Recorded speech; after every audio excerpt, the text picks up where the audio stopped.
ప్రస్తుతం అన్ని పార్టీల చూపు ఆ పార్లమెంటు స్థానం వైపే. ఇక్కడి నుంచే ఎలాగైనా గెలవాలి అని పలు పార్టీల నేతలు తాపత్రయపడుతున్నారు. మాకు టికెట్ ఇవ్వండి, మేం పోటీకి సిద్ధం అని ప్రధాన పార్టీల నుంచి ఆశావాహుల సంఖ్య పెరిగిపోతోంది. ఇక్కడ పోటీ చేసి గెలిచి తమ సత్తా చాటాలని పలు పార్టీలు ప్రయత్నాలు ముమ్మరం చేస్తున్నాయట. అంత డిమాండ్ ఉన్న ఆ పార్లమెంటు స్థానం ఏంటి? Watch the story.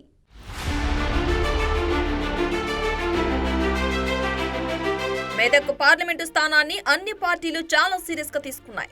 Medak parliament స్థానం నుంచి పోటీ చేయడానికి పలు పార్టీల సీనియర్లు టికెట్ కోసం పార్టీ అధిష్టానం చుట్టూ చక్కర్లు కొడుతున్నారు.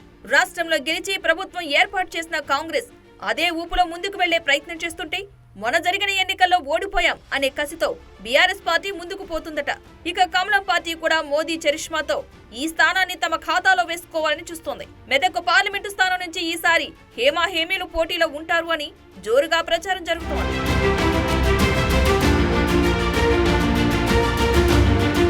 మెదక్ ఎంపీ సీటుపైనే ఇప్పుడు అందరి చూపు. గత 2.5 దశాబ్దాల కాలంగా మెదక్ పార్లమెంటు స్థానంలో బీజేపీ, బీఆర్ఎస్ పార్టీలు పట్టు బిగించి వరుస విజయాలతో మెదక్ లోక్సభ స్థానంలో పాగా వేశాయి.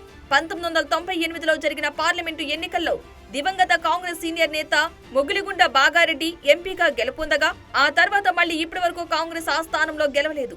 2009 ఎన్నికల్లో అప్పటి టీఆర్ఎస్ అభ్యర్థిగా పోటీ చేసిన విజయశాంతి ఎంపీగా గెలుపొందగా, 2014 ఎన్నికల్లో బీఆర్ఎస్ అధినేత కేసీఆర్, 2019లో అదే పార్టీకి చెందిన కొత్త ప్రభాకర్ రెడ్డి ఎంపీగా గెలుపొందారు. ఇలా మెదక్ స్థానాన్ని బీఆర్ఎస్ పార్టీ కంచుకోటగా మార్చుకుంది.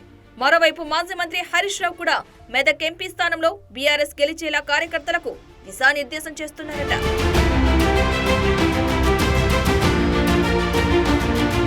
మెదక్ పార్లమెంటు పరిధిలో ఉన్న 7 అసెంబ్లీ నియోజకవర్గాల్లో 6 స్థానాలను బీఆర్ఎస్ పార్టీ కైవసం చేసుకుంది.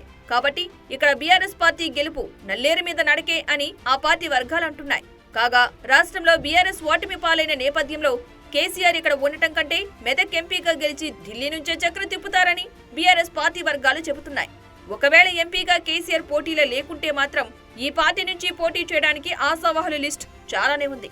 మొన్న జరిగిన అసెంబ్లీ ఎన్నికల్లో నర్సాపూర్ నియోజకవర్గం నుంచి కాంగ్రెస్ టికెట్ ఆశించిన గాలి అనిల్ కి కాంగ్రెస్ అధిష్టానం ఎమ్మెల్యే టికెట్ ఇవ్వకపోవడంతో బీఆర్ఎస్ పార్టీలో చేరారు. అనిల్ బీఆర్ఎస్ పార్టీ నుంచి మెదక్ ఎంపీ టికెట్ ఆశిస్తున్నారు. గాలి అనిల్ కుమార్ మున్నూరు కాపు సామాజిక వర్గానికి చెందిన వ్యక్తి కావడంతో పాటు గతంలో కాంగ్రెస్ పార్టీ నుంచి మెదక్ ఎంపీగా పోటీ చేసిన అనుభవం కూడా ఉన్న నేపథ్యంలో ఈసారి బీఆర్ఎస్ టికెట్ తనకి ఇవ్వాలని ఇప్పటికే పార్టీ పెద్దలను కలిసి తన మనసులోని మాటను క్లియర్ గా అధిష్టానానికి చెప్పేశారట. మున్నూరు కాపు సామాజిక వర్గానికి చెందిన గాలి అనిల్ కుమార్ కి టికెట్ ఇస్తే బాగానే ఉంటుందని అధిష్టానం కూడా భావించిందట. మరోవైపు ఎమ్మెల్సీగా ఉన్న వెంకట రమణారెడ్డి కూడా మెదక్ ఎంపీగా బీఆర్ఎస్ పార్టీ నుంచి పోటీలో ఉండబోతున్నారని ప్రచారం జరుగుతోంది. వెంకట రమణారెడ్డి గతంలో ఉమ్మడి మెదక్ జిల్లాలో ఆర్డీఓ, జాయింట్ కలెక్టర్గా విధులు నిర్వహించిన అనుభవం, పరిచయాలు ఉన్నాయి. కాబట్టి పోటీలో ఉండబోతున్నారని తీవ్రంగా ప్రచారం జరుగుతోంది.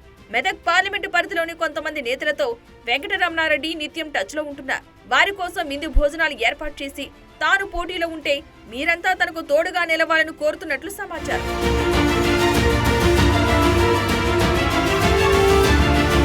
ఇక కాంగ్రెస్ పార్టీ నుంచి సోనియా గాంధీని మెదక్ ఎంపీగా పోటీ చేయాలని కోరారట రాష్ట్ర కాంగ్రెస్ పార్టీ సీనియర్లు.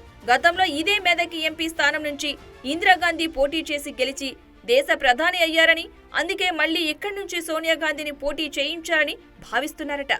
దీనికి తోడు ప్రత్యేక రాష్ట్రం ఇచ్చిన సోనియా గాంధీని ఇక్కడి నుంచి గెలిపించి ఆమె రుణం తీర్చుకోవాలని అనుకుంటున్నారట కాంగ్రెస్ నేతలు. ఒకవేళ అలా కుదరకపోతే ఇందిరాగాంధీ మనవరాలు ప్రియాంక గాంధీని మెదక్ పార్లమెంటు బరిలో నిలపాలనే ఆలోచన కూడా ఉందట. ప్రియాంక గాంధీ అహబావాలు అన్ని ఇందిరాగాంధీలా ఉండటంతో పాటు ఆమె మొన్నటి వరకు అసెంబ్లీ ఎన్నికల్లో చురుగ్గా పనిచేయడం చూసిన నేతలు ఎలాగైనా ఆమెను ఒప్పించి మెదక్ ఎంపీ బరిలో నిలపాలని ప్రయత్నాలు చేస్తున్నారట.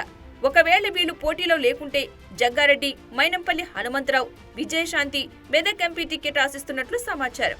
సంగారెడ్డి ఎమ్మెల్యేగా జగ్గారెడ్డి కాంగ్రెస్ పార్టీ నుంచి పోటీ చేసి ఓటమి పాలయ్యారు. అప్పటి నుంచి మెదక్ ఎంపీ సీటు కోసం తీవ్రంగా ప్రయత్నాలు చేస్తున్నారు. మరోవైపు మల్కాజ్గిరి నుంచి ఎమ్మెల్యేగా పోటీ చేసి ఓడిపోయిన మైనంపల్లి హనుమంతరావు కూడా మెదక్ ఎంపీ టికెట్ ఆశిస్తున్నారని పార్టీ వర్గాలంటున్నాయి. దానికోసం ఇప్పటి నుంచే మెదక్ పార్లమెంటు పరిధిలో తిరుగుతున్నారట.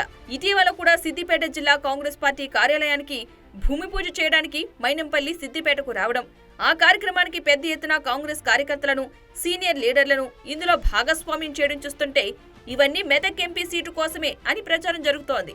ఇక ఇదే పార్టీకి చెందిన మరో సీనియర్ లీడర్ విజయశాంతి కూడా మెదక్ ఎంపీ టికెట్ కోసం సీరియస్ గానే ప్రయత్నాలు చేస్తున్నారు.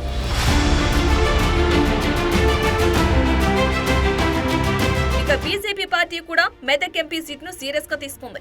ఈసారి మెదక్ ఎంపీ స్థానాన్ని దక్కించుకోవాలని కసరత్తు మొదలుపెట్టింది బీజేపీ పార్టీ. ఈ పార్టీ నుంచి టికెట్ కోసం ఆకుల రాజయ్య పోటీలో ఉన్న మాజీ ఎమ్మెల్యే రఘునందన్ రావుకి దాదాపు టికెట్ ఖరారయిందని ప్రచారం జరుగుతోంది. మొన్నటి ఎన్నికల్లో బీజేపీ పార్టీ నుంచి దుబ్బాక ఎమ్మెల్యేగా పోటీ చేసి ఓటమి పాలైన రఘునందన్ రావు అప్పటి నుంచి మెదక్ ఎంపీ సీటుపై దృష్టి సారించారు. ఇప్పటికే మెదక్ పార్లమెంటు పరిధిలో ఉన్న 7 అసెంబ్లీ నియోజకవర్గాల్లో ఏదో ఒక కార్యక్రమం పెట్టుకుని నిత్యం ప్రజల్లో ఉండే ప్రయత్నాలు చేస్తున్నారు రఘునందన్ రావు. మెదక్ ఎంపీ స్థానంలో ఎలాగైనా తమ పార్టీ గెలిచేలా ఇప్పటి నుంచి ఆయా పార్టీలకు చెందిన సీనియర్ లీడర్లు మెదక్ పార్లమెంటుపై ప్రత్యేక దృష్టి పెట్టారు. అసెంబ్లీ ఎన్నికలు అయిపోగానే మెదక్ పార్లమెంటుపై ఫోకస్ పెట్టి గ్రౌండ్ వర్క్ చేస్తున్నారు మాజీ మంత్రి హరీష్ రావు. ఇక కాంగ్రెస్ పార్టీ సీనియర్ లీడర్ మంత్రి దామోదర రాజనరసింహ గెలుపు బాధ్యత తీసుకున్నారు. ఇక ప్రతి పార్టీ నుంచి హేమీలు మెదక్ ఎంపీ బరిలో ఉంటారని జోరుగా ప్రచారం జరగడంతో ఇప్పుడు అందరి చూపు మెదక్ పార్లమెంటు స్థానం వైపు మళ్లింది.